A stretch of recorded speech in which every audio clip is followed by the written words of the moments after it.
Hello everyone. তো আজকে মা বেরিয়েছিল রাস্তায়, আর সেখান থেকে নিয়ে এসেছিলো আজকে একটা পাকা বেল।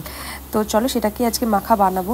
তো প্রথমে এখানে চিনিটাকে ভালো করে হামাল দিশে একটু গুঁড়িয়ে নিয়েছিলাম, যাতে চিনিটার মুখে না লাগে, হালকা মিষ্টি মিষ্টি ভাব থাকে আর কি। আর যে কোনো কিছুতে আমরা বাঙালিরা কিন্তু একটু চিনি দিয়েই থাকি অল্প অল্প। আর পাকা বেলের মধ্যে কিন্তু চিনিটা ভীষণ ভালো লাগে। আর এখানে নিয়েছিলাম একটু নুন, আর তার সাথে হয়েছিল হচ্ছে আর যে মশলাগুলো আর কি লাগে সেগুলোই নিয়েছিলাম। এখানে ছিল হচ্ছে একটু চাট মশলা, মানে যেটা আর কি আমরা আমচুর পাউডার যেটাকে বলে থাকি, তো সেটা দিয়েছিলাম। আর তার সাথে নিয়ে নিয়েছিলাম হচ্ছে অল্প পরিমাণ একটু বিট নুন, আর সাথে ছিল হচ্ছে 3-4টে কাঁচা লঙ্কা। তো কাঁচা লঙ্কা না দিলে একটু ঝালঝাল না হলে তো একদমই ভালো লাগবে না। তো তারপরে চলো প্রত্যেকটা ইনগ্রেডিয়েন্টস অল্প অল্প করে একটু করে দিয়ে দেবো। তো তারপরে জাস্ট মাখাটা কেমন হয়।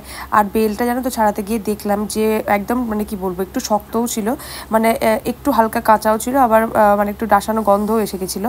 তো ভাবলাম ঠিক আছে, তাহলে এখন খেতে তো হবেই, কারণ যেহেতু মাখা খাবো বলে তৈরি করে ফেলেছি আর কি, মানে একটা আশা নিয়ে শুরু করেছি। কারণ ঠিক আছে চলো, যেটা আছে সেটাই খাবো।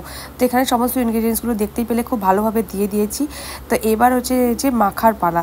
তো মাখার পরে দেখতে হবে যে এটার টেস্ট কেমন এলো। আমার তো মানে কি বলবো, জাস্ট ধৈর্য ধরছিল না যে কখন আমি খেয়ে টেস্ট করব। বোন এখানে ভালো করে মাখাচ্ছিল, আর আমার তো জিভে জল চলে এসেছিলো, মানে দেখেই মনে হচ্ছিলো।